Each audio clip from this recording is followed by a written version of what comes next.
Isang mapagpalang araw po para sa inyong lahat. Ako nga po pala si Alex ML and welcome back to our 365 Daily Devotions with Pastor Russell Ocampo. And ipagpapatuloy po natin yung ating seminar edition, and for our topic po for today ay may pamagat po na pinili ko ang Diyos or pinili ako ng Diyos, Arminianism.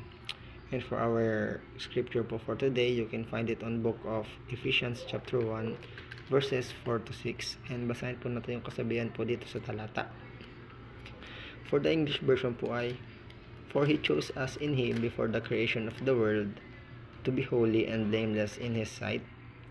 In love, He predestined us for adoption to sonship through Jesus Christ in accordance with His pleasure and will to the praise of His glorious grace, which He has freely given us in the one He loves." And for the Tagalog version po, bago palikhain ang sanlibutan ay pinili niya tayo upang maging Kanya sa pamamagitan ng ating pakikipag-isa kay Kristo at upang tayo maging banal at walang kapintasan sa harap niya.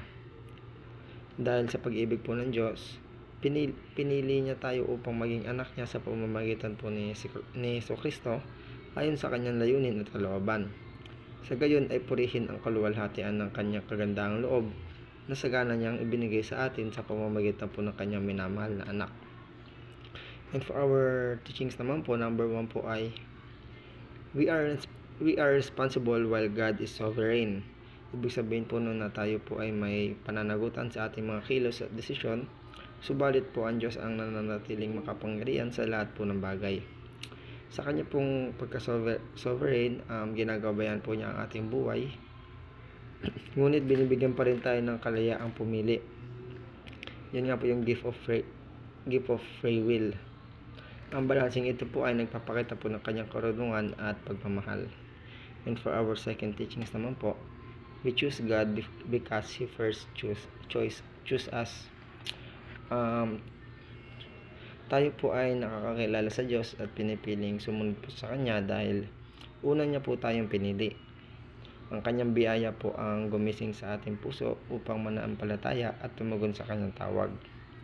Ang ating relasyon po sa Diyos ay nagsisimula at nakasalalay po sa Kanyang inisyatibo at pag-ibig. And for our last teachings naman po, we are eternally saved in Christ. Sa pamamagitan daw po ni Kristo, ang ating kaligtasan po ay tiyak at walang hanggan. Ang Kanyang sakripisyo po sa cross ay sapat upang bayaran po ang ating mga kasalanan at magbigay po sa atin ng buhay na walang hanggan. Wala nang anumang makakapaghiwalay po sa atin sa Kanyang pag-ibig at kaligtasan. So yun po, dun po ito po sa ating teachings, and tayo naman po ay magdadako po para sa ating mga applications.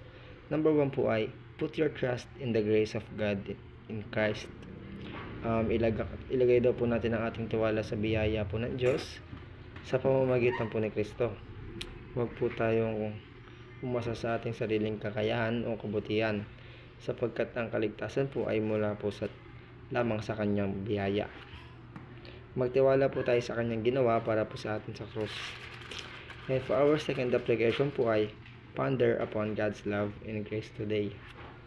Pag-isipan daw po natin ang lawak po ng pag-ibig at biyaya po ng Diyos sa ating buhay. Mapagpasalamat po tayo sa Kanyang pagtawag at sa Kanyang plano po ng kaligtasan. And gamitin daw po natin ang araw na ito upang magnilay at mapalapit pa sa Kanya.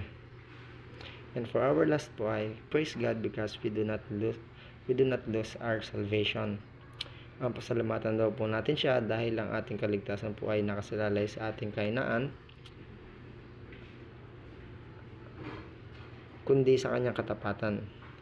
Magpuri po tayo sa Kanyang pangakong walang makakaagaw sa atin mula sa Kanyang kamay at manatili tayo may kapayapaan sa katiyakang ito. And dito po nagtatapos yung ating devotion for today. Maraming salamat po sa pakikinig.